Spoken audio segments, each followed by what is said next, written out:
اللہ تعالی نے اس امت اور انسانیت کی رہنمائی کے لیے قرآن کریم کو نازل کیا، اور قرآن کریم کے متعلق گزشتہ نشست میں جو سوال چل رہا تھا وہ یہ تھا کہ کیا قرآن کریم اپنی اصل شکل اور صورت میں امت کے پاس محفوظ بھی ہے یا نہیں، اور کہیں ایسے تو نہیں ہے کہ اسے تبدیل کیا گیا ہو، اس میں تحریف کی گئی ہو۔ یہ سوال پیدا ہوتا ہے ان مختلف روایات کی بنیاد پر جو ہمارے ہاں کتابوں میں آئی ہیں اور بڑے بڑے اہل علم نے اسے نقل کیا ہے۔ کل کی نشست میں امام بخاری رحمۃ اللہ علیہ کی کچھ باتیں عرض کی گئی تھی، اور آج اس بحث کو پھر آغاز کرتے ہوئے بار بار یہ درخواست ہے کہ آپ کسی نتیجے پہ فی الحال نہ پہنچیے، بس یہ سنتے رہیے کہ اصل معاملہ ہے کیا۔ اور یہ جتنا بڑا سوال ہے، یہ سوال آپ سے کوئی بھی غیر مسلم کر سکتا ہے، کوئی بھی کافر پوچھ سکتا ہے، مستشرق پوچھ سکتا ہے کہ تمہارے ہاں تو جو اعلیٰ درجے کی حدیث کی کتابیں اور تفسیر کی ہیں ان میں یہ روایات آئی ہیں، تو بجائے اس کے کہ مسلمان بچے ہمارے اس جواب کے مقابلے میں چپ ہو جائیں اور ان کو شک اور شبے کی وادی میں ڈال دیا جائے، کیوں نہ ہم اپنے گھر کے مسئلے کو خود بیان کریں۔ بات یہ تھی کہ اپنی کتابوں میں یہ آیا ہے کہ یہ روایات جو آئی ہیں ان میں سے کچھ روایات کل آپ نے دیکھی۔ اسی طرح امام حاکم رحمۃ اللہ علیہ نے مستدرک میں ایک روایت نقل کی ہے، مستدرک کی کئی ایک روایات ہیں، اس میں سے ایک روایت آپ کے سامنے آتی ہے۔ یہ حافظ ابو عبداللہ محمد بن عبداللہ حاکم نشاپوری رحمۃ اللہ علیہ، محدثین میں بڑا مقام تھا ان کا، اور مستدرک جو انہوں نے لکھی ہے اپنی کتاب، یعنی وہ روایات جو امام بخاری اور امام مسلم رحمۃ اللہ علیہ اپنی کتابوں میں نہیں لائے لیکن ہیں، وہ اسی درجے کی روایات، اس سند اور اس مقام کی روایات ہیں۔ میں انہیں جمع کروں گا، یہ ان کا عزم اور ارادہ تھا، اگرچہ یہ اپنے ارادے میں زیادہ کامیاب نہیں ہوئے اور بہت سی واہی تباہی روایات ایسی بھی نقل کر دی ہیں، لیکن اس کا بڑا اچھا حل یہ تھا کہ حافظ ذہبی رحمۃ اللہ علیہ نے امام تھے حدیث کے اپنے زمانے میں، انہوں نے اس پوری کتاب کو پڑھا اور اس کتاب کے جو حاشیے انہوں نے لکھے ہیں بہت عمدہ ہیں۔ جس کتاب کو ذہبی رحمۃ اللہ علیہ کہیں، جس حدیث کو کہ یہ درست ہے، اس پہ عموماً اعتماد کیا جاتا ہے۔ کسی شخص کے لیے یہ جائز نہیں ہے کہ وہ حاکم رحمۃ اللہ علیہ کی مستدرک کو پڑھے جب تک کہ اس پہ امام ذہبی رحمۃ اللہ علیہ کا حاشیہ نہ دیکھے۔ حاکم رحمۃ اللہ علیہ کی اس روایت پر پھر ہم دیکھتے ہیں کہ ذہبی رحمۃ اللہ علیہ نے کیا حاشیہ لکھا ہے۔ تو ذہبی رحمۃ اللہ علیہ کہتے ہیں کہ یہ روایت صحیح ہے۔ تو صحیح روایت کیا ہے؟ وہ صحیح روایت یہ ہے کہ حضرت ابی ابن کعب رضی اللہ عنہ کے متعلق وہ کہتے ہیں کہ نبی کریم صلی اللہ علیہ وسلم نے مجھے سورہ لم یکن الذین کفروا، سورہ بینہ ہے، 98 نمبر سورت ہے قرآن کریم کی، 30ویں پارے میں آتی ہے، یہ سورہ بینہ پڑھ کے سنائی، اور مجھے رسول اللہ صلی اللہ علیہ وسلم نے ایسے سنایا تھا کہ اس میں یہ آیا تھا کہ وقرأ فیہا، اس میں یہ آیت بھی پڑھی کہ اللہ کے نزدیک اصل دین الحنیفیہ وہ ہے جو اسلام ہے، شریعت ہے، حنیفیہ ابراہیم علیہ الصلوۃ والسلام کا اصل دین وہ ہے جو حضور صلی اللہ علیہ وسلم کا ہے، لل یہودیہ ولا النصرانیہ ولا المجوسیہ، نہ یہودی دین اصل ہے، نہ نصرانیوں کا، نہ مجوسیوں کا۔ ومن یعمل خیرا، اور جو کوئی بھی اچھا عمل کرے گا فلن یکفرہ، اللہ اس کے اچھے عمل کو برباد نہیں کرے گا، نیکی جو بھی کرے گا پالے گا۔ اب یہاں پر یہ ملتا ہے کہ رسول اللہ صلی اللہ علیہ وسلم نے مجھے یہ پڑھایا ہے سورہ بینہ میں۔ اب آپ یہاں دیکھ لیں سورہ بینہ کو کھول کے 30ویں پارے میں 98 نمبر سورت کو، لم یکن الذین کفروا من اہل الکتاب سے لے کے ذالک لمن خشی ربہ، اس تک 8 آیات بنتی ہیں اور یہ آیت بیچ میں نہیں ہے۔ تو کیا ہوا؟ قرآن کریم کی یہ آیت کہاں گئی؟ وہ تو کہتے ہیں کہ مجھے رسول اللہ صلی اللہ علیہ وسلم نے یہ پڑھائی ہے، یہ بات آئی نا سامنے، وہی بحث جو کل سے جاری ہے۔ اسی طرح امام حاکم رحمۃ اللہ علیہ سے سیوطی رحمۃ اللہ علیہ نے الاتقان میں نقل کیا ہے، وہ اسی سورہ بینہ کی بحث میں ابی بن کعب رضی اللہ عنہ نے کہا کہ رسول اللہ صلی اللہ علیہ وسلم نے مجھ سے فرمایا، یہ عبارت الاتقان کی ہے کہ ان اللہ امرنی ان اقرأ الیک القرآن، اللہ نے مجھے حکم دیا ہے ابی کہ میں قرآن کریم تمہیں پڑھ کر سناؤں۔ اتنا حصہ تو یہ آیا ہے صحیح بخاری میں بھی، لیکن سیوطی رحمت اللہ علیہ حاکم کے حوالے سے نقل کر رہے ہیں مستدرک کے، تو رسول اللہ صلی اللہ علیہ وسلم نے پڑھی ہے سورہ بینہ، لم یکن الذین کفروا من اہل الکتاب والمشرکین۔ یہ روایت ہم نے پہلے بھی بیان کی ہے کچھ مرتبہ، اور اس میں ہم نے یہ بات کہی تھی کہ اس میں کچھ ایسی بات ہو گئی تھی جو رسول اللہ صلی اللہ علیہ وسلم کو کہا گیا کہ ابی رضی اللہ عنہ ایسے پڑھتے ہیں، آپ نے پڑھ کے سنائیے۔ وہ جو بات ہو گئی تھی نا، وہ آج بیان کرتے ہیں وہ کیا تھی۔ اور حضرت ابی رضی اللہ عنہ نے کہا کہ اس میں باقی صورت یہ تھی کہ لو ان ابن آدم سال وادیا من مال، اگر آدم علیہ الصلوۃ والسلام کا بیٹا مال کی ایک بھری ہوئی وادی مجھ سے مانگے تو ہم اسے دے دیں، سأل ثانیا، تو دوسری مال کی وادی مانگے گا، دوسری دے دے تیسری مانگے گا۔ اور ابن آدم علیہ الصلوۃ والسلام کا جوف، پیٹ، ان کے اولاد کا سوائے قبر کی مٹی کے اور کوئی چیز نہیں بھرتی۔ وَيَتُوبُ اللَّهُ عَلَى مَن تَابَ، اور لوگوں جو اللہ کی طرف رجوع کرے گا، توبہ کرے گا، اللہ تعالیٰ اس کی توبہ کو قبول کریں گے۔ اور اصل دین اللہ کے نزدیک حنیفیہ ہے، یہودیہ نہیں ہے، نصرانیہ نہیں ہے، اور جو کوئی اچھا کام کرے گا اللہ اس کے کام کی قدر کرے گا۔ اب یہ سورہ بینہ دیکھ لیجئے، بالکل اس میں یہ چیز نہیں ہے، اور یہ نقل کر رہے ہیں کہ ابی بن کعب رضی اللہ عنہ نے کہا رسول اللہ صلی اللہ علیہ وسلم نے سورہ بینہ مجھے ایسے پڑھائی۔ حضرت ابو موسیٰ اشعری رضی اللہ عنہ کی روایت لے لیں، وہ کہتے ہیں کہ سورہ توبہ، سورہ براءت، اس جتنی صورت نازل ہوئی تھی، اور اس میں یہ آیت تھی کہ ان اللہ سیؤید ھذا الدین، اللہ اپنے اس دین کی مدد لے گا بے اقوام، ایسے لوگوں کے لا خلاق لہم، جن کا اس دین میں کوئی حصہ ہی نہیں ہوگا۔ یہ آیت کریمہ نازل ہوئی تھی، اور یہ اب پتہ چلتا ہے کہ مسلمانوں کے آباء و اجداد کے علمی خزانے، بڑی بڑی تفاسیر، احادیث کی کتابیں، یہ طبقات ابن سعد، یہ مصنف عبد الرزاق، یہ مصنف ابن ابی شیبہ، یہ اتنی کتابیں جو کافر نکال کر انگریز، گورے، جرمن، امریکن، برٹشرز، مستشرقین، یہ ہماری کتابیں نکال کر لا رہے ہیں، اور ہمیں کہتے ہیں یہ تمہارے ہی آباء و اجداد نے لکھی ہیں، انہیں پڑھو۔ یہ وہ آیت پوری ہوئی۔ اور پھر اس صورت میں یہ تھا کہ اگر ہم آدم علیہ الصلوۃ والسلام کے بیٹے کو 2 وادیاں مال سے بھری ہوئی دے دیں تو یہ وادیاً ثالثاً، تیسری وادی کی تمنا کرے گا، اور قبر کی مٹی کے علاوہ کوئی چیز کا پیٹ نہیں بھرتی۔ یقیناً بات ایسی ہی ہے، اور اللہ اپنے اس بندے کی توبہ کو قبول کرتا ہے جو توبہ کرتا ہے۔ سوال وہی اٹھتا ہے کہ ابو موسیٰ اشعری رضی اللہ عنہ نے بتا دیا کہ یہ آیت سورہ توبہ جتنی ایک سورت نازل ہوئی تھی وہ سورت کہاں گئی، پوری کی پوری۔ اور سورہ توبہ جو ہے وہ اللہ تعالی نے نازل فرمائی 11ویں پارے میں آتی ہے، اور 11ویں پارے میں اس سورہ مبارکہ کو رکھا گیا، اور کوئی چھوٹی سی سورت ہے، 130 کے قریب اس کی آیات ہیں، اتنی بڑی سورت کہاں چلی گئی۔ حضرت ابو موسیٰ اشعری رضی اللہ عنہ ہی کی روایت ہے، انہوں نے کہا یہ سبح اسم ربک الاعلی وغیرہ جو صورتیں ہیں، مسبحات، سبح للہ ما فی السماوات، اتنی بڑی صورت نازل ہوئی تھی، اور اس میں اللہ تعالیٰ نے فرمایا تھا یا ایھا الذین آمنوا لا تقولوا ما لا تفعلون، ایمان والو وہ بات نہ کہا کرو، وہ دعوے نہ کیا کرو جو کام تم نے کیے نہیں ہوتے، فتکتب شہادۃ فی اعناقہم، یہ جو کچھ کہتے ہیں لکھ کر ان کے گلوں میں لٹکا دی جائے گی، اور قیامت کے دن ان سے پوچھا جائے گا کہ تم نے یہ دعوے کیے تھے۔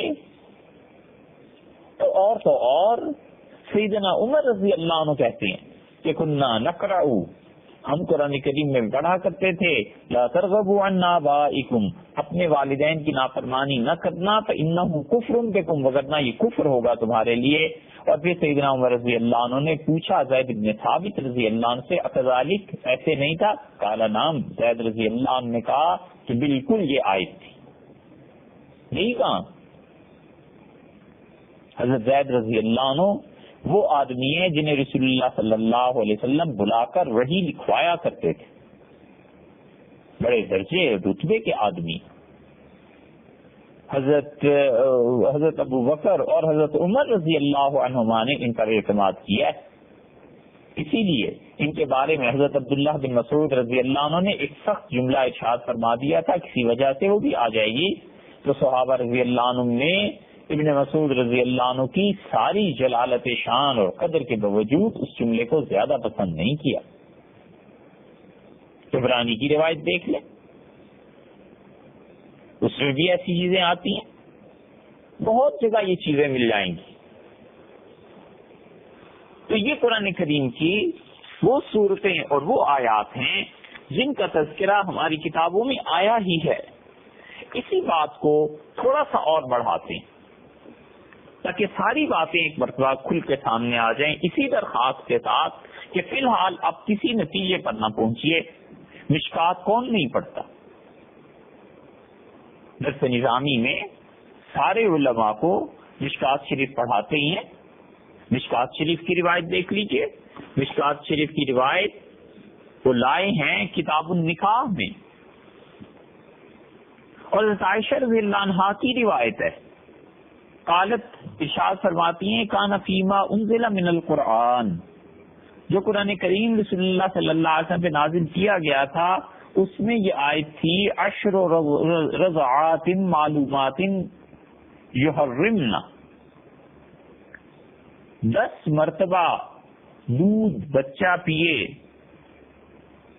چسکیاں بھرے واضح طور پر، پھر اس کے رشتے حرام ہوں گے، تمام کے تمام جو نسب سے حرام ہوتے ہیں وہی دودھ پینے سے بچے کے لیے حرمت آ جائے گی۔ روا کباب جو بھی ہے آپ جانتے ہیں۔ پھر فرماتی ہیں ثم نسخنا، پھر یہ 10 کا حکم اللہ نے منسوخ فرما کے بخمس معلومات، یہ قرآن پاک میں آ گیا کہ 5 چسکیاں جو بچہ بھرے گا، فتوفی رسول اللہ صلی اللہ علیہ وسلم، رسول اللہ صلی اللہ علیہ وسلم کا انتقال ہو گیا، وہی فیما یقرأ من القرآن، اور ہم قرآن میں اسے پڑھتے تھے۔ یہ کہاں گئی بھائی قرآن پاک کی آیت جس میں یہ آیا ہو کہ بچہ اگر کسی خاتون کا دودھ 5 مرتبہ پی لے واضح طور پر تو اس کے رشتے حرام ہو جائیں گے۔ اور عائشہ رضی اللہ عنہا کہتی ہیں رسول اللہ صلی اللہ علیہ وسلم کا انتقال ہو گیا اور یہ پڑھا جاتا تھا قرآن میں، آج جو قرآن ہمارے پاس ہے اس میں یہ بات نہیں۔ سیدہ عائشہ رضی اللہ عنہا اس بات کو دعوے کے ساتھ فرما رہی ہیں۔ پھر یہ آیت کہاں گئی؟ صحیح بخاری کو لے لیجئے، صحیح بخاری میں امام بخاری رحمت اللہ علیہ حدیث لائے ہیں اور 2 جگہ یہ بات آ گئی، اور انہوں نے بحث کی ہے سورہ الشعراء پر۔ سورہ الشعراء 19ویں پارے میں ہے، اور 19ویں پارے میں سورہ شعراء کی آیت نمبر 214 دیکھ لیجیے آپ۔ یہ سورہ شعراء 26ویں سورت ہے قرآن کریم کی، اور یہاں پر جو لکھا ہے 26ویں سورت میں وہ یہ 26ویں سورت کی آیت نمبر 214 میں اللہ تعالیٰ نے فرمایا وَأَنذِرْ عَشِيرَتَكَ الْأَقْرَبِينَ، اور آپ ڈر سنا دیجئے ان لوگوں کو جو آپ کے ناطے والے ہیں، جو رشتے دار ہیں، ان لوگوں کو ڈرائیے اللہ کے عذاب سے، خدا کی گرفت اور پکڑ سے۔ اور یہ آیت اتری اور رسول اللہ صلی اللہ علیہ وسلم نے بلایا قریش کو، اور نبی کریم صلی اللہ علیہ وسلم اپنی پھوپھی کو، اپنی صاحبزادی تک کو سب کو بلا کر کہا اللہ کا یہ حکم پورا کیا، اپنے قریب ناطے والوں کو ڈرایا۔ دیکھ لیجیے آگے کیا آتا ہے، وَاخْفِضْ جَنَاحَكَ لِمَنِ اتَّبَعَكَ مِنَ الْمُؤْمِنِينَ، اور ایمان والے جو آپ کے ساتھ ہیں ان کے ساتھ اپنا رویہ بڑی نرمی پہ مشتمل ہونا چاہیے. بہت نرم رہیے اپنے ساتھیوں کے حق میں. فَإِنْ عَصَوْكَ، اور اگر آپ کی بات کوئی نہیں مانتا فَقُلْ إِنِّي بَرِيءٌ مِّمَّا تَعْمَلُونَ، تو آپ کہہ دیں کہ جو کام تم کر رہے ہو نا تمہارے کرتوتوں سے میں بیزار ہوں، میں الگ ہوں. یہ آیات ہیں 213 سے لے کے 216 تک دیکھ لیجئے. اور اب چلتے ہیں امام بخاری رحمۃ اللہ علیہ وہ کیا کہتے ہیں. امام بخاری رحمۃ اللہ علیہ کتاب التفسیر میں سورہ شعراء کی یہاں تفسیر بیان کرتے ہیں، نہیں سورہ شعراء کی نہیں، یہ تو روایت جو پہلی بیان کر رہے ہیں ہم، یہ تو بیان کر رہے ہیں تبت یدا ابی لہب و تب. یہ جو صورت ہے اس کے ضمن میں وہ بالکل ایک ہی حدیث لے کر آئے ہیں، وہ حدیث بھی سن لیجیے. انہوں نے نقل کیا عبداللہ بن عباس رضی اللہ عنہما سے، قال لما نزلت، ابن عباس رضی اللہ عنہما نے کہا کہ جب یہ آیت نازل ہوئی وَأَنذِرْ عَشِيرَتَكَ الْأَقْرَبِينَ، اور اپنے رشتے ناتے والے جو ہیں انہیں ڈرائیے، وَرَحْتَكَ مِنْهُمُ الْمُخْلَصِينَ، اور اپنے کنبے کو جن میں مخلص لوگ بھی شامل ہیں. خرج رسول اللہ صلی اللہ علیہ وسلم، رسول اللہ صلی اللہ علیہ وسلم تشریف لے گئے، حتی صعد الصفا، یہاں تک کہ صفا پہاڑی کے اوپر کھڑے ہوئے. اور پھر آگے طویل روایت ہے 3-4 سطروں کی. جو بھی ہے ہمیں مقصد صرف اتنا سا ہے کہ یہاں یہ آیا ہے کہ جب یہ آیت نازل ہوئی وَأَنذِرْ عَشِيرَتَكَ الْأَقْرَبِينَ وَرَحْتَكَ مِنْهُمُ الْمُخْلَصِينَ، یہ آیت کہاں ہے؟ نہ تو صرف اتنا ٹکڑا ہے کہ وَأَنذِرْ عَشِيرَتَكَ الْأَقْرَبِينَ، اور آپ ڈرائیے ان لوگوں کو جو رشتے ناتے والے ہیں. آگے آیت نہیں ہے. ابن عباس رضی اللہ عنہ بخاری کی روایت کے مطابق وَرَحْتَكَ مِنْهُمُ الْمُخْلَصِينَ یہ پوری ایک آیت نقل کر رہے ہیں، قرآن کریم میں نہیں ہے. اور دوسری جگہ امام بخاری رحمۃ اللہ علیہ نے جہاں اس روایت کو بیان کیا ہے کتاب التفسیر میں سورہ شعراء میں ہی لے آئے ہیں، اور وہاں پر اس روایت پر انہوں نے بتایا ہے کہ اسے پڑھا جاتا تھا، ایسے ہی پڑھا جاتا تھا. پر ابو اسامہ جو عامش رحمۃ اللہ علیہ سے روایت کرتے ہیں وہ کہتے ہیں کہ آیا تھا وَرَحْتُكَ مِنْهُمُ الْمُخْلَصِينَ، اور آپ کا اپنا گروہ انہیں بھی ڈرائیے اور ان میں اخلاص والے لوگ بھی ہیں. یہ آیت آج ہمیں نہیں ملتی اس قرآن کریم میں. یہ بخاری کی روایات کہاں لے کے جائیں؟ یہ ان سے بھی پوچھنا چاہیے بچوں سے جنہیں صحیح بخاری کی کو کھولنے کی تمیز نہیں اور سارا دن شور مچا ہوا ہوتا ہے بخاری بخاری بخاری. امام بخاری رحمت اللہ علیہ ان کی عظمت اور ان کی علو شان اس سے بات نہیں، بات ان جاہلوں سے ہے جنہیں 2 سطریں عربی کی پڑھنا صحیح نہیں آتی، اور یہ مفکر اسلام بنے ہوئے ہیں، اور یہ اسلام کے شارح اور اسلام کی تشریح اور اسلام کو اس زمانے میں ان سے سمجھو. یہ 2-4 روایتیں دیکھ لیں بخاری شریف کی تو کہیں ایسے نہ ولیعذ باللہ کہ ایمان سے ہی ہاتھ دھو بیٹھے کہ بخاری پڑھ کے تو قرآن پہ ایمان باقی نہیں رہتا. الغرض ایسی متعدد روایات ملیں گی. وقت کم ہے، اتنی مثالیں دے دی نا، 9-10 ہو گئی. آپ چاہیں تو 100 مثالیں اس کی دے سکتے ہیں، 100 سے زیادہ مثالیں اپنی کتابوں سے نکال کے دے دیں جن سے پتہ چلتا ہے کہ قرآن کریم میں ولیعذ باللہ تبدیلی کوئی نہ کوئی چیز ہوئی ہے. اور پھر جن چیزوں پر اعتراض ہے، اب جو آخری بات اس سوال کے سلسلے میں آپ کے سامنے رکھنا ہے وہ یہ ہے کہ یہ قرآن کریم میں اختلاف اور یہ چیزیں تھیں بھی یا نہیں تھیں. بالکل تھیں بھائی. اور اس کی اصل کہاں سے ہے؟ ہم اور کہیں کیوں جائیں؟ ہم امام بخاری رحمت اللہ علیہ کو لے لیتے ہیں، اور امام بخاری رحمت اللہ علیہ نے اپنے ہاں جو احادیث نقل کی ہیں فضائل القرآن میں، ان کی ایک روایت کو ہم پڑھ لیتے ہیں تھوڑی سی تشریح کے ساتھ کہ قرآن کریم کو جمع جو کیا گیا کیا یہ اختلافات تھے نہیں تھے. اور یہ بھی روایت در حقیقت تقویت دیتی ہے اس شبے کو کہ قرآن کریم اصل میں محفوظ نہیں رہا ولیعذ باللہ. امام نے قائم کیا ہے باب جمع القرآن کا کہ قرآن کریم جمع کیسے ہوا ہے. اور پھر وہ روایت لائے ہیں اس میں اپنے استاد موسیٰ رحمۃ اللہ علیہ کی، اور انہوں نے یہ بات بیان کی ہے حضرت انس بن مالک رضی اللہ عنہ سے سارے سلسلہ سند کے ساتھ، کہ انس بن مالک رضی اللہ عنہ نے یہ بات ارشاد فرمائی. تو انس بن مالک رضی اللہ عنہ کی شخصیت اس سے کہیں زیادہ آگے کی ہے کہ وہ حضور اقدس صلی اللہ علیہ وسلم کے متعلق ولیعوذ باللہ یا قرآن کے متعلق یا اپنے دوستوں صحابہ کرام رضی اللہ عنہ کے متعلق کوئی غلط بات کہتے. اس کا مطلب یہ ہے کہ یہ سند تو ہو گئی ٹھیک.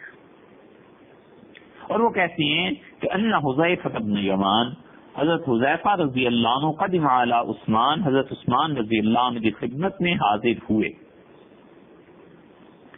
وکان یغازی اہل الشام فی فتح آرمینیا و آذربائیجان مع اہل العراق، اور وہ آئے ہیں اس وقت جب آرمینیا کی فتح ہوئی. یہ آرمینیا جو ہے سیدنا عثمان رضی اللہ عنہ کے دور خلافت میں فتح ہوا ہے، اور اس وقت صورتحال یہ تھی کہ لشکر مسلمانوں کے چاروں طرف فتوحات تھی، پھیل رہے تھے، اور عراق پر سلمان بن ربیعہ باہلی رحمت اللہ علیہ تھے. انہیں حضرت عثمان رضی اللہ عنہ نے بھیجا تھا. اور اہل شام اور عراق، شامیوں اور عراقیوں کو دونوں کو حکم امیر المومنین رضی اللہ عنہ نے یہ دیا کہ تم لوگ جمع ہو جاؤ، فوجوں کو اکٹھا کر لو. اور شام والوں کے ہاں حبیب بن مسلمہ فہری تھے، اور حضرت حذیفہ رضی اللہ عنہ جو تھے یہ شام والوں کی لڑائی میں شامل تھے، مسلمانوں کے ساتھ عام لشکر میں شامل تھے، لیکن اصل میں مدائن کی جو حکومت تھی وہ حضرت عثمان رضی اللہ عنہ نے انہیں دی تھی. مدائن میں اپنا انچارج گورنر جو بھی کہیے امیر مقرر کیا تھا، تو مدائن میں یہ تھے، وہاں سے یہ اپنی فوج لے کر چلے، عراق میں آئے، اور مدائن جو تھا وہ عراق کے تابع آتا تھا. شام والے بھی جمع ہو گئے. اور یہ قصہ کب پیش آیا ہے؟ یہ قصہ پیش آیا ہے 25 ہجری میں، اور خلافت حضرت عثمان رضی اللہ عنہ کی. اور بعض حضرات کا خیال یہ ہے کہ 22 یا 23 ہجری میں یہ پیش آیا. حضرت عثمان رضی اللہ عنہ نے اپنی خلافت میں ایک تقریر کی اور ارشاد فرمایا کہ یا ایھا الناس، لوگو، نبی کریم صلی اللہ علیہ وسلم کے انتقال کو ہو گئے 15 برس. وقد اختلفتم فی القراءۃ، اور تمہیں قرآن پڑھنا اس میں اختلاف آیا ہے، اب تک تم اختلاف کر رہے ہو. اس سے معلوم ہوتا ہے کہ یہ قصہ حضرت عثمان رضی اللہ عنہ کو پتا تھا کہ قرآن کریم پہ اختلاف ہے. اور حضرت عثمان رضی اللہ عنہ کی خلافت منعقد ہوئی ہے حضرت عمر رضی اللہ عنہ کی شہادت کے بعد، اور شہادت ان کی پیش آئی ہے 23 ہجری ذی الحج میں، یعنی رسول اللہ صلی اللہ علیہ وسلم کے انتقال کو اس وقت کتنے برس گزرے تھے؟ 13. 11 ہجری میں انتقال ہوا نا نبی کریم علیہ الصلوۃ والتسلیم کا، تو 13 برس گزرے تھے. تو حضرت عثمان رضی اللہ عنہ نے خلافت کی زمام سنبھالی ہے، اور یہ واقعہ پیش آیا ہے ان کی اس خطبے کا 25 ہجری میں. تو مطلب یہ ہوا کہ ان کی خلافت کا گویا کہ دوسرا تیسرا سال تھا، اور آرمینیا اسی زمانے میں فتح ہوا ہے. اس لیے بعض بڑے بڑے لوگوں نے، جن کا نام لینا مناسب نہیں، ان اہل علم سے رحمہم اللہ، بڑی بڑی خدمات ہیں اللہ کے ان بندوں کی بھی دین میں، لیکن تاریخی طور پر ان سے تھوڑی سی اس میں بھول ہو گئی ہے. انہوں نے اس خطبے کو ذکر کر دیا ہے کہ 30 ہجری میں یہ پیش آیا، لیکن 30 ہجری میں ہو نہیں سکتا. تاریخ دیکھ لیں آرمینیا کب فتح ہوا ہے، اور یہ سارے حضرات کہاں پہ آپس میں ملے ہیں. سلمان بن ربیعہ باہلی اور یہ حضرت حذیفہ رضی اللہ عنہ اور حبیب بن مسلمہ الفہری رضی اللہ عنہم، یہ سب کہاں ملے ہیں. اس لیے ہو جاتا ہے، بڑا بھی چوک جاتا ہے. اللہ ہی ہے جس کا علم کامل ہے، اور حق تعالی شان ہوئی ہیں جس میں کوئی عیب نہیں، ہو جاتی ہے بسا اوقات. تو اس کے بعد بڑے بڑے لوگوں نے اس کو 30 ہجری کا واقعہ لکھ دیا ہے، وہ صحیح نہیں ہے. کوئی تحقیقی کام کرے گا تو اسے کل کو اس بات کی مدد ملے گی. 30 ہجری میں اس میں حضرت عثمان رضی اللہ عنہ کی خلافت کے تیسرے برس میں یا دوسرے برس میں یہ اختلاف ہوتا ہے. تو کیا ہوا؟ حضرت حذیفہ رضی اللہ عنہ تشریف لائے. فافزع حذیفہ اختلاف فی القراءۃ، اور حضرت حذیفہ رضی اللہ عنہ ڈر گئے، شدید خوف ان پر طاری ہو گیا کہ یہ اختلاف قرآن کریم میں شروع ہو گیا ہے ان کی قراءتوں میں. اسی لیے دوسری روایت میں آتا ہے فَيَتَنَازَعُونَ فِي الْقُرْآنِ، یہ لوگ جب جمع ہوئے ہیں سارے لشکر، عراق والے بھی، مدائن والے بھی، شام والے بھی، اور آرمینیا کی فتح کا قصہ تھا، تو قرآن کریم پر جھگڑا شروع ہو گیا. حتیٰ سمع حذیفہ من اختلافہم، حضرت حذیفہ رضی اللہ عنہ نے جب آپس کا اختلاف سنا تو لرز اٹھے. ایک روایت میں آتا ہے کہ قرآن کریم جو لوگ پڑھتے تھے تو انہوں نے قرآن کریم کو مختلف آیات کو پڑھنا شروع کیا، یہاں تک کہ حضرت حذیفہ رضی اللہ عنہ کو ڈر ہو گیا کہ کوئی آزمائش اور کوئی فتنہ ہی نہ اٹھ کھڑا ہو. اسی لیے عمارہ کہتے ہیں کہ حذیفہ رضی اللہ عنہ اس آرمینیا سے لوٹے ہیں اور مدینہ منورہ میں اپنے گھر نہیں گئے، اتنے ڈرے ہوئے تھے. حتیٰ آتا عثمان، اور سیدنا عثمان رضی اللہ عنہ کی خدمت میں پہلے حاضر ہوئے. اتنا خوف تھا، اتنی جلدی تھی انہیں، اور پریشان تھے کہ یہ کیا ہونے لگا ہے. فقال یا امیر المومنین ادرک الناس، اور عرض کیا امیر المومنین عثمان رضی اللہ عنہ سے کہ امیر المومنین لوگوں کی خبر لیں، امت کو سنبھالیں. قال وما ذاک، عثمان رضی اللہ عنہ کا کیا ہوا ہے؟ انہوں نے عرض کیا حضرت آرمینیا میں لشکر کی مدد کے لیے میں گیا تھا. شام والے یہ حضرت ابی بن کعب رضی اللہ عنہ کے قرات پر قرآن پڑھ رہے تھے، اور انہوں نے قرآن کریم جب پڑھا ہے تو اہل عراق نے سنا، اور عراق والوں نے کہا ہم نے تو عبداللہ بن مسعود رضی اللہ عنہ سے پڑھا ہے، اور یہ ابھی دونوں اس بحث میں تھے. فَيَاتُونَ بِمَا لَمْ يَسْمَعْ أَهْلُ الشَّامِ، تو شام والوں نے کہا یہ جو تم قرآن پڑھ رہے ہو یہ کیا چیز پڑھ رہے ہو؟ تو یہ تینوں لشکر جمع ہو گئے اور ہر کوئی دوسرے کا انکار کر رہا تھا. ایک ابی رضی اللہ عنہ کی روایت کو کہہ رہا تھا، اور ایک جو تھا وہ ابن مسعود رضی اللہ عنہ کی قرات پہ پڑھ رہا تھا، اور تیسرے یہ آ گئے شام والے. تو ذرا خبر لیں، ادرک الناس، امت کو سنبھالیے، لوگوں کو، یہ کوئی مصیبت ہی بن جائے گی. یزید بن معاویہ نخعی رحمت اللہ علیہ، یزید بن معاویہ سے مراد وہ فاسق نہیں ہے والعیاذ باللہ، اس کو کون رحمت اللہ علیہ کہتا ہے؟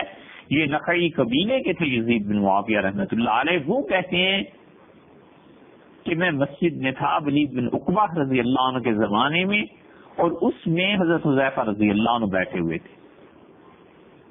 تو انہوں نے سنا ایک آدمی نے قرآن کریم پڑھا، اور اس نے کہا عبداللہ بن مسعود رضی اللہ عنہ کی قرات یہ ہے، اور دوسرے کس سے سنا قرآن تو اسے کہا ابو موسیٰ اشعری رضی اللہ عنہ ایسے پڑھتے تھے.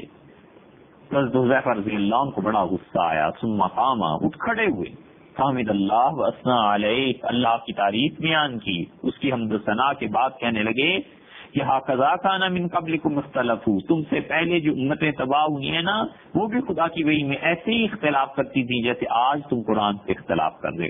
اس کا مطلب ہے اختلاف تو تھا نا. واللہ، اور خدا کی قسم، میں امیر المومنین کو یہ بات بتاؤں گا جا کے مدینہ منورہ، یعنی حضرت عثمان رضی اللہ عنہ. کس چیز پہ اختلاف تھا؟ اہل شام، اہل عراق، اور یہ ان کا یہ جو تیسرے گروہ ان سے آ کے ملے تھے. سورہ بقرہ کی آیت میں، سورہ بقرہ کھول کے دیکھ لیجئے، اس میں آیا نا وَأَتِمُّ الْحَجَّ وَالْعُمْرَةَ لِلَّهِ، اور لوگوں حج اور عمرہ اللہ کے لیے کرو. اور ایک آدمی نے پڑھا اس آیت کو اور اس نے کہا وَأَتِمُّ الْحَجَّ وَالْعُمْرَةَ لِلْبَيْتِ، اور اللہ کے اس گھر کے لیے پورا کرو اپنے حج اور عمرے کو اس گھر میں آ کے.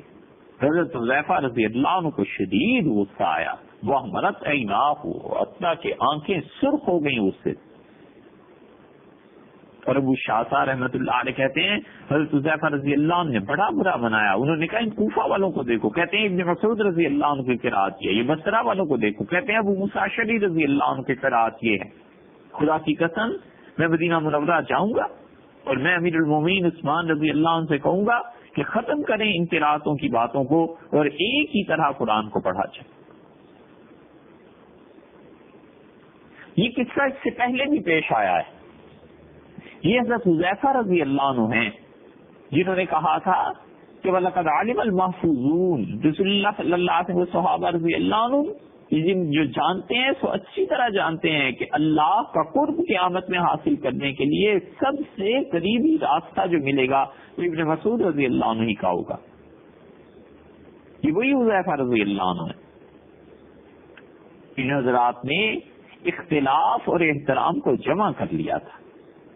ہمارے ہاں یہی نہیں ہوتا. بس ہم نے سیکھا ہی نہیں کہ کسی سے اگر اختلاف ہے ہمیں علمی طور پہ تو اس کا کیا مطلب ہے. کیا اس آدمی کی عزت ختم کر دینا یہ بھی جائز ہے؟ بھئی علمی اختلاف ہے، آپ کے پاس دلائل ہیں اس کے پاس بھی ہوں گے. عزت تو ایک دوسرے کی کرنی چاہیے، اس سے بھی جاتے رہے.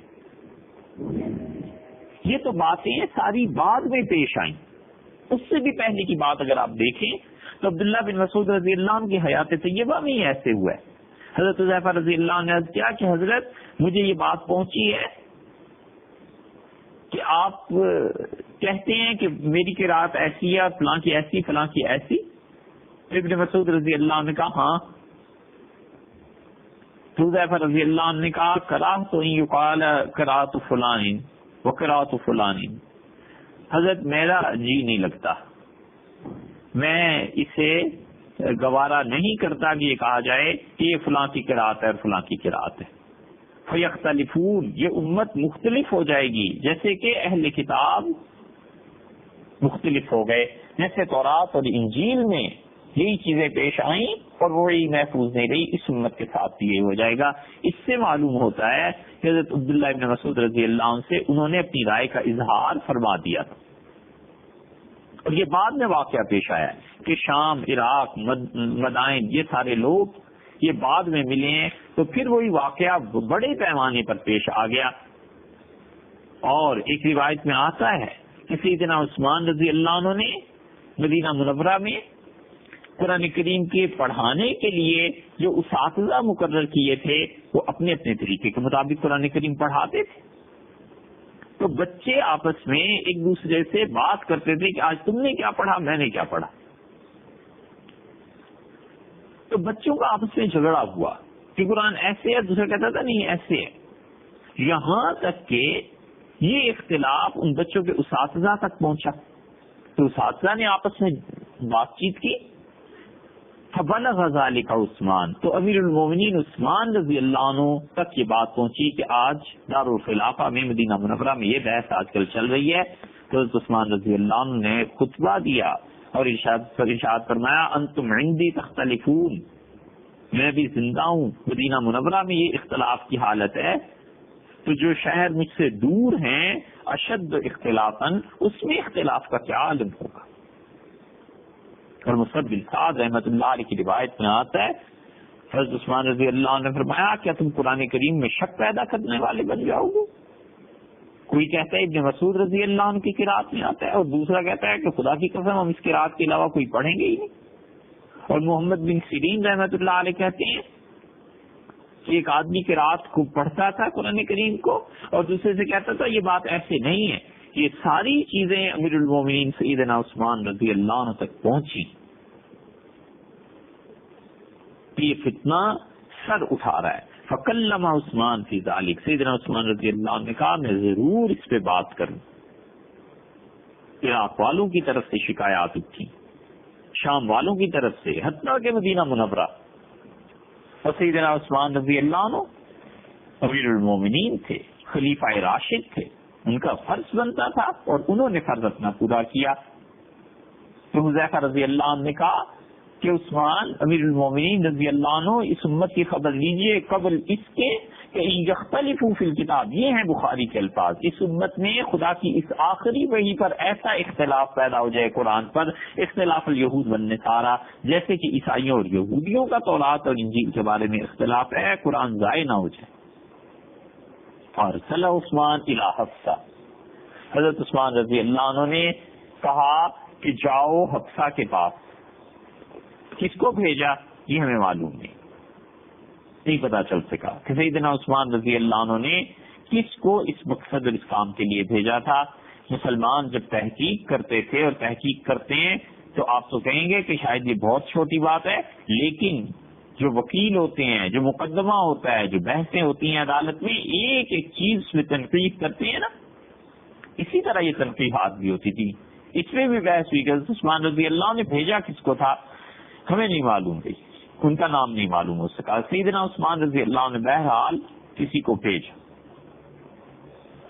اور بھیج کے کہا کہ انہیں کہیں حفصہ رضی اللہ عنہ کو کہ وہ جو نسخہ قرآن کریم کا لکھا ہوا ان کے پاس ہے وہ ہمارے پاس بھیج دے.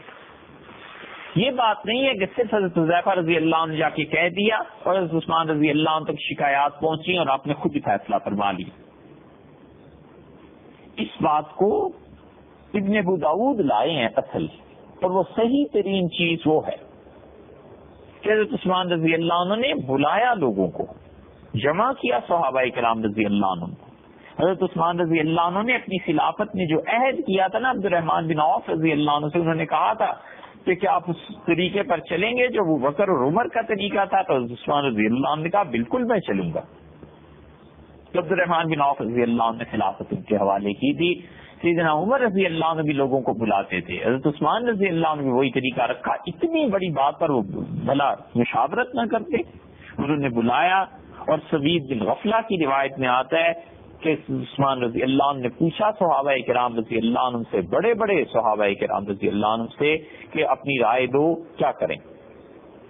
سیدنا علی رضی اللہ عنہ نے اپنی خلافت کے دور میں یہ بات کہی ہے، سوید بن غفلہ کے دور میں وہ کہتے تھے امیر المومنین سیدنا علی رضی اللہ عنہ لا تقولوا فی عثمان الا خیر، ہم لوگوں عثمان کے بارے میں اچھی بات کے علاوہ کچھ نہ کہو. فواللہ ما فعل الذی، خدا کی قسم قرآن کے بارے میں عثمان رضی اللہ عنہ نے یہ فیصلہ کیا تھا کہ وہ اس قرآن پاک کو حفصہ رضی اللہ عنہ سے منگوا کر پھر عالم اسلام میں بھیجیں گے. یہ عثمان کا تنہا فیصلہ نہیں تھا، الا عمل منا، ہم سے پوچھ کے ہمارے مشورے کے مطابق کیا تھا. اور پھر سیدنا علی رضی اللہ عنہ جیسا سکا راوی، اور ان کے بعد بھی راوی سکا ہے، یہ نہیں ہے کہ بعد والے کوئی کمزور تھے. یہ روایت سے سند سے ثابت ہے کہ سیدنا علی رضی اللہ عنہ کہتے ہیں قال ما یقولون فی هذه القراءة، حضرت عثمان رضی اللہ عنہ نے شورا میں تقریر شروع فرمائی اور ارشاد فرمایا تم اس قرآن کے پڑھنے کے بارے میں کیا کہتے ہو، مجھے رائے دو. لقد بلغنی، مجھ تک یہ بات پہنچی ہے کہ اب لوگ یہ باتیں کرنا شروع ہو گئے ہیں کہ قراءتی خیر من قراءتی کا، قرآن پڑھنا جو میرا ہے یہ تمہاری قراءت سے زیادہ اچھا ہے. وہذا یکاد ان یکون کفرا، ایسے نہ ہو کہ معاملہ کفر تک جا پہنچے. یہ فراست ہے سیدنا عثمان رضی اللہ عنہ کی. انہوں نے کہا ایسے نہ ہو کہ لوگ کفر کرنے لگے. یعنی قرآن کریم ایک ابو موسیٰ اشعری رضی اللہ عنہ کی قرات پر پڑھتا ہے، ایک ابن مسعود رضی اللہ عنہ کی قرات پر پڑھتا ہے، تو کہیں ایسے نہ ہو کہ ان کے شاگرد ایک دوسرے کو کچھ کہتے کہتے قرآن کی توہین کر بیٹھیں، کفر ہو جائے گا. قلنا فما ترى، سیدنا علی رضی اللہ عنہ کہتے ہیں ہم نے پوچھا کہ آپ کیا فرماتے ہیں، تو انہوں نے فرمایا کہ ارا ان نجمع الناس علی مصحف واحد، میرا خیال یہ ہے کہ ہم لوگوں کو ایک ہی قرآن کریم پر جمع کر دیں، اس امت میں کوئی تفرقہ نہ پڑے ولا اختلاف، اور اس امت میں اختلاف پیدا نہ ہو جائے قرآن کریم کا. پھر قرآن کریم پر میں یہ چاہتا ہوں. تو پھر جو بات کر رہا تھا وہ سیدنا علی رضی اللہ عنہ تھے، اور وہ ایسی ہستی تھی. حضرت عمر رضی اللہ عنہ ان کے بارے میں کہتے تھے کہ ابو الحسن نہیں ہے، اور بڑا مشکل معاملہ پیش آ گیا. اور عمر رضی اللہ عنہ نے کہا کہ اگر علی رضی اللہ عنہ نہ ہوتے تو عمر تو اس فیصلے میں، اس فتوے میں ٹھوکر کھا جاتا، عمر کو خطا لگ گئی تھی. سیدنا علی رضی اللہ عنہ جیسا آدمی، ان سے مشورہ عثمان رضی اللہ عنہ نے لیا ہے. تو علی رضی اللہ عنہ نے کہا کلنا، ہم سارے جو بیٹھے ہوئے تھے ہم لوگوں نے کہا فنعم ما رأیت، بہت اچھی تجویز ہے آپ کی حضرت، بہت اچھی بات ہے آپ کی. اس سے معلوم ہوتا ہے شورا بیٹھی اور انہوں نے فیصلہ کیا. حضرت عثمان رضی اللہ عنہ نے اب اسے نافذ کیا اس فیصلے کو. تو جن لوگوں کو یہ بات درمیان کی نہیں سمجھ میں آتی نا، انہیں سمجھنی چاہیے کہ یہ سب کے سب ایک دوسرے کے دوست تھے، بھائی تھے، اختلاف کے باوجود عزت تھی، احترام تھا، ادب تھا. اگر ان کے تزکیے نہ ہوتے اور یہ لوگ پاک باطن اور صاف دامن کے نہ ہوتے تو ان کا کوئی قصور نہیں ہے، قصور رسول اللہ صلی اللہ علیہ وسلم کا ہے کہ 23 برس میں وہ اتنا کام نہیں کر سکے. یہ رسالت کا قصور ہے ولیعذ باللہ کہ 23 برس میں چند ہزار، 1 لاکھ، 1.5 لاکھ لوگوں کی تربیت نہیں ہو سکی، تو پھر ختم نبوت کیسی اور پھر رسالت کیسی؟ یہ سب رسالت کے انوار ہیں، برکات ہیں، رسول اللہ صلی اللہ علیہ وسلم کی تربیت کا نتیجہ ہے کہ بڑے سے بڑے مسئلے پر بھی اختلاف رائے ہے تو بھی احترام قائم ہے، نہیں ہے اختلاف تو بھی خلافت ہے. سب نے کہا فنے ہمارا جو آپ نے فیصلہ فرمایا بالکل ٹھیک ہے.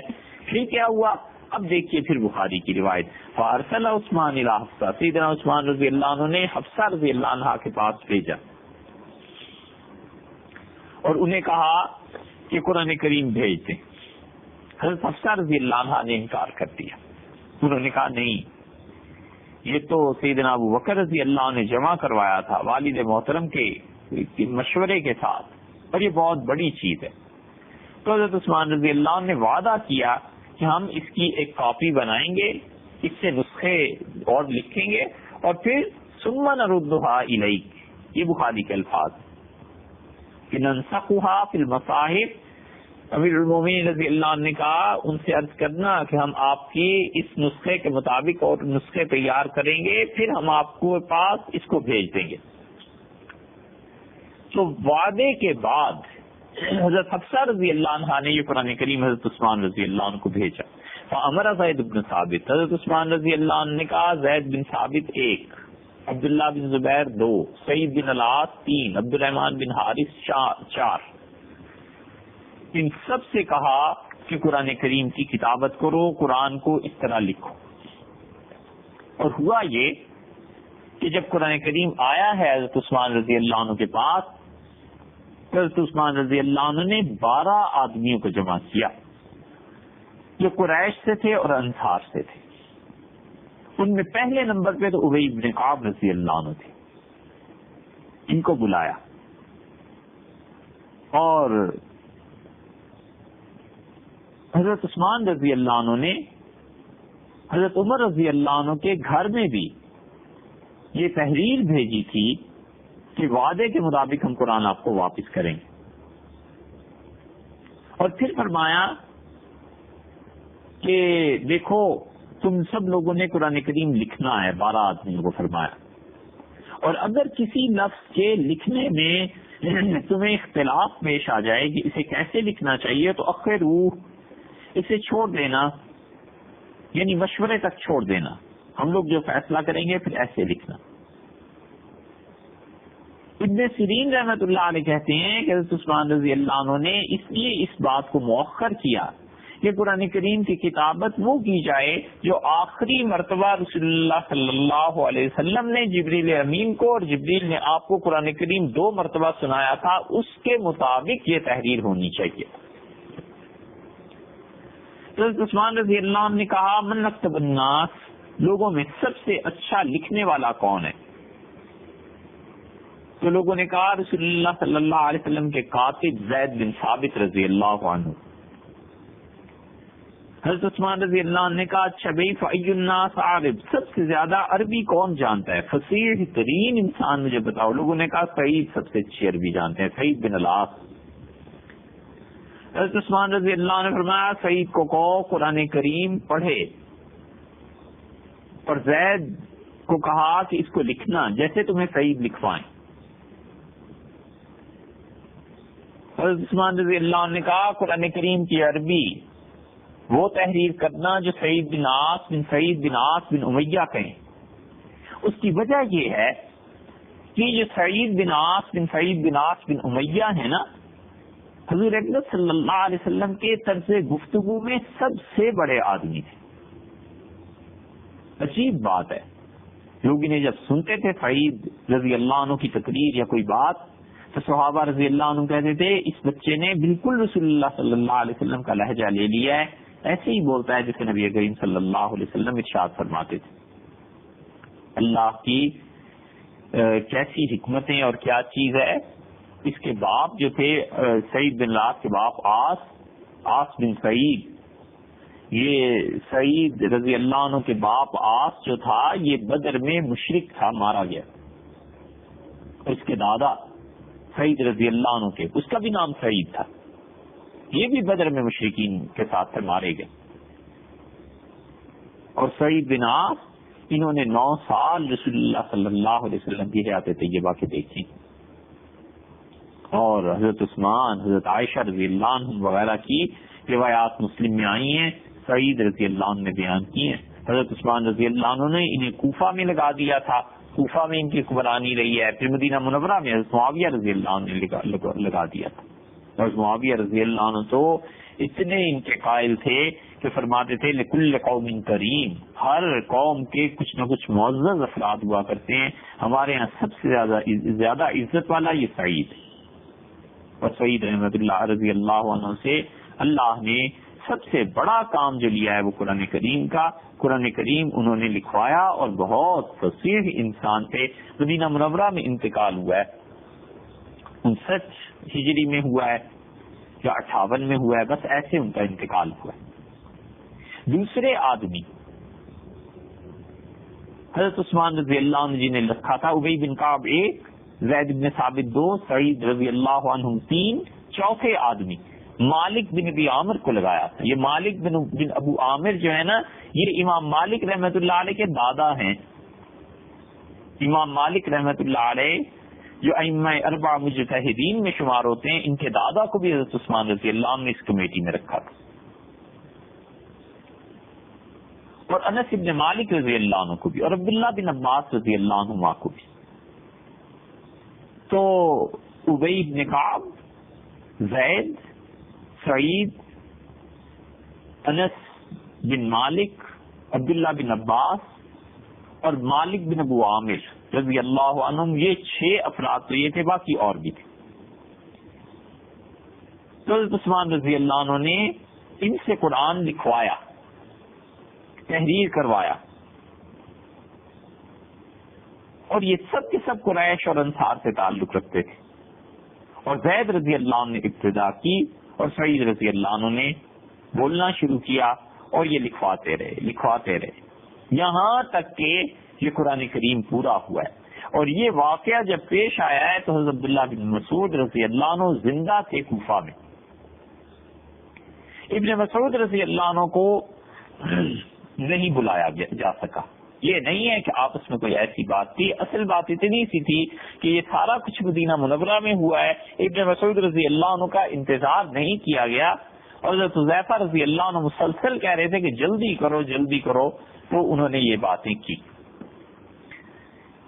ابن مسعود رضی اللہ عنہ کوفہ میں تھے، اور حضرت عثمان رضی اللہ عنہ نے کہا، امیر المومنین رضی اللہ عنہ نے لکھنے کے بعد اس قرآن کو جب انہوں نے پورا کروا دیا، اس کی ذرا سی بات باقی آگے چل کے آ جاتی ہے. تو حضرت عثمان رضی اللہ عنہ نے کہا کہ بھئی اب اس نسخے کے علاوہ امت میں جتنے نسخے ہیں انہیں ختم کر دیا جائے اور وہ جمع کراؤ.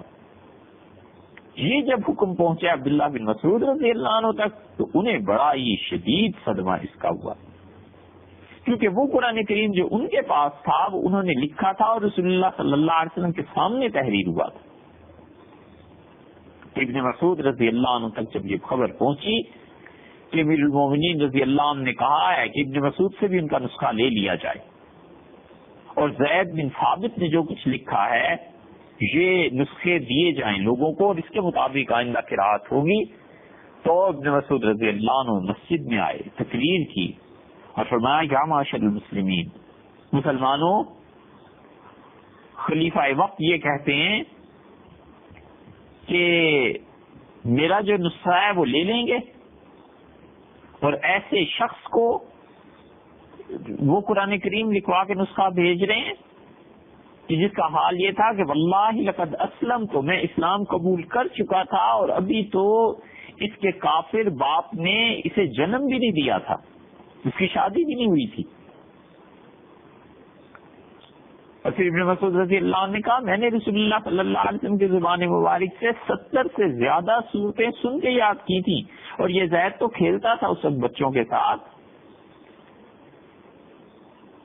اور پھر فرمایا کہ زید جو کچھ قرآن لکھے گا وہ ہم لے لیں اور میں اپنا نسخہ ان لوگوں کو دے دوں. زید بن ثابت تو 2 اس کی چوٹیاں ہوا کرتی تھی، اتنا چھوٹا تھا، اور اس وقت بھی میں مسلمان تھا.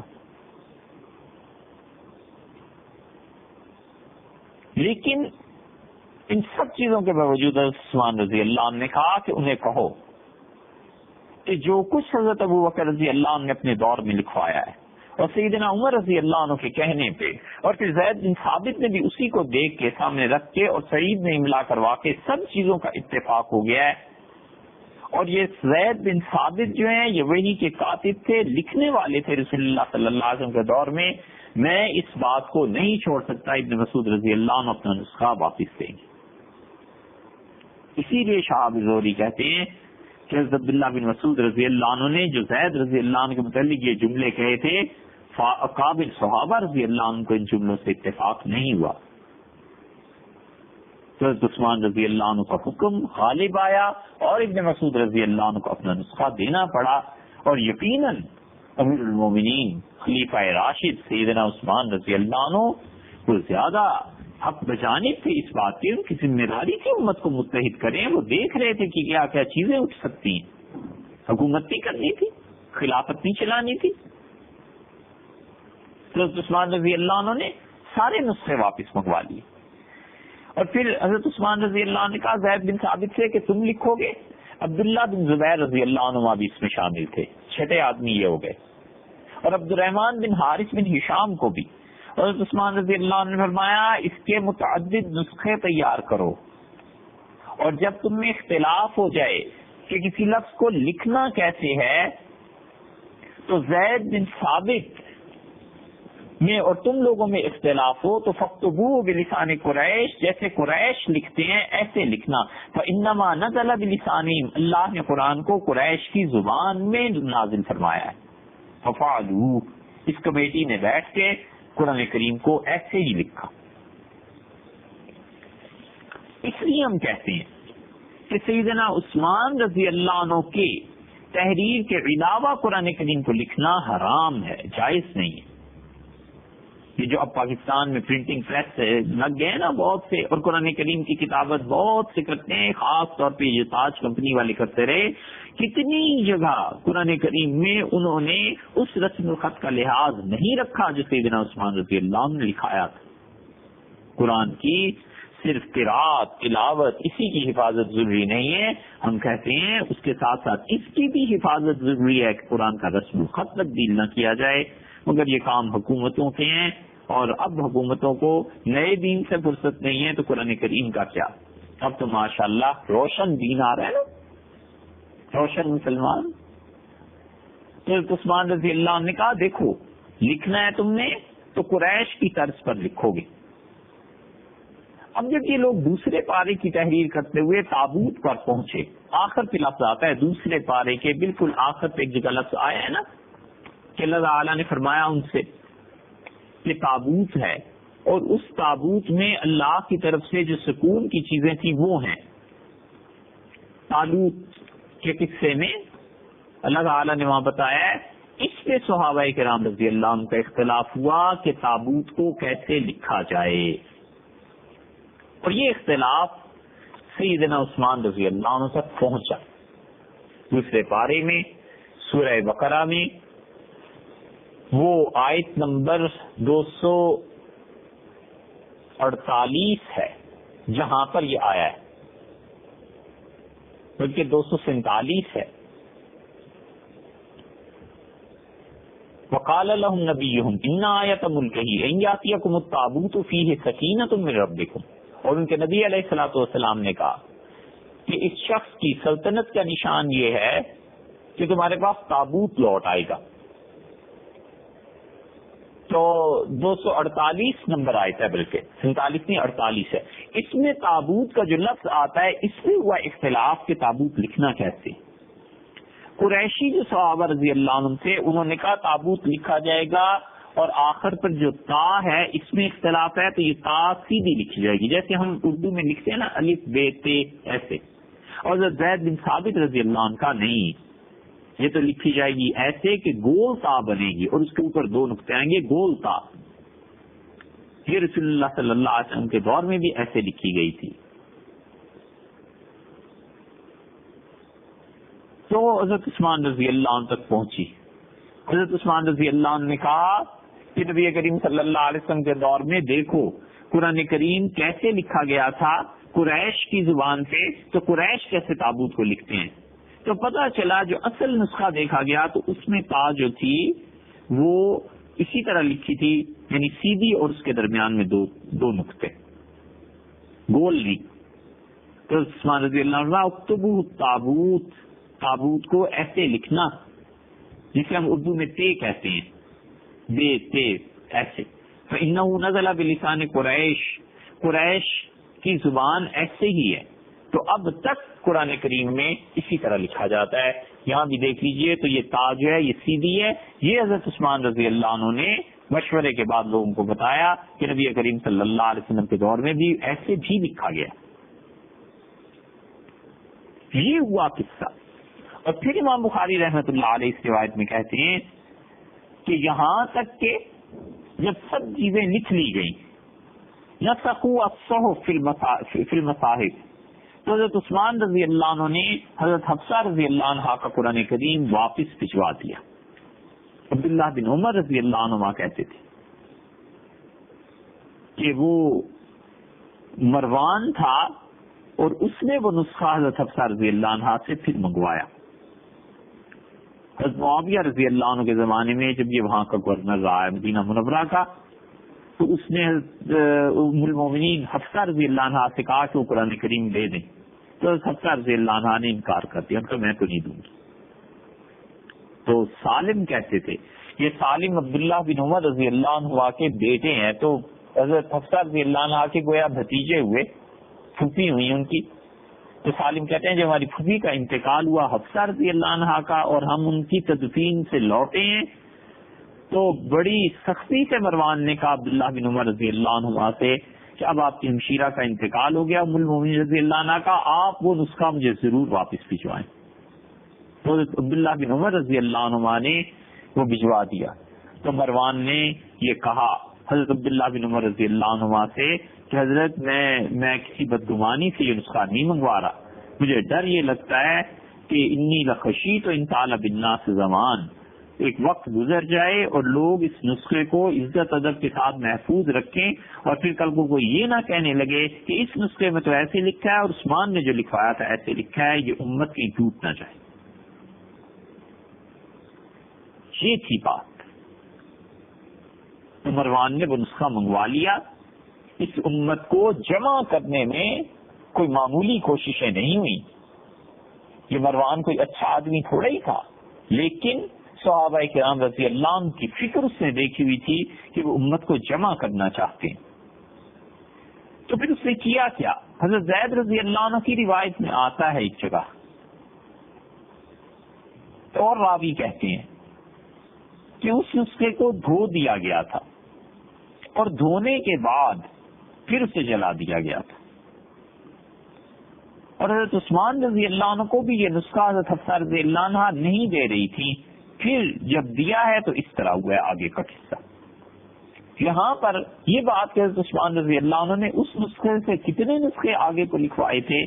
7 نسخے لکھوائے. ایک مکہ مکرمہ کے لیے، دوسرا شام کے لیے، تیسرا یمن کے لیے، چوتھا بحرین، 5واں بصرہ، 6واں کوفہ اور 7واں انہوں نے مدینہ منورہ میں اپنے پاس رکھا تھا. اور عثمان رضی اللہ عنہ نے کہا اس قرآن کے نسخے کے علاوہ جتنے بھی قرآن ہے سب ضبط کر لیے جائیں میری خلافت میں، کوئی ایک چیز کسی کے پاس باقی نہ چھوڑی جائے. اور حضرت عثمان رضی اللہ عنہ نے کہا کہ لوگوں کو حکم دیا جائے کہ یہ اپنی اپنی مسجدوں میں آئیں اور سب سے بڑی مسجد میں یہ نسخہ رکھا رہے اور اس سے لوگ کتابت کریں.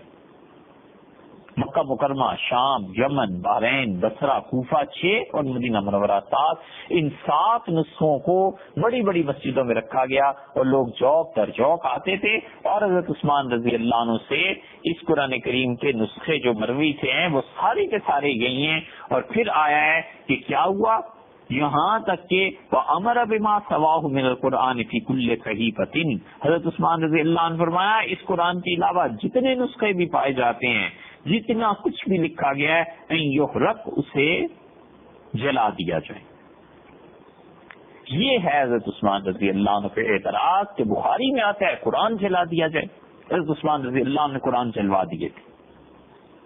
یہ بات پھر کریں گے کہ حضرت عثمان رضی اللہ عنہ نے یہ الفاظ کیا ارشاد فرمائے تھے۔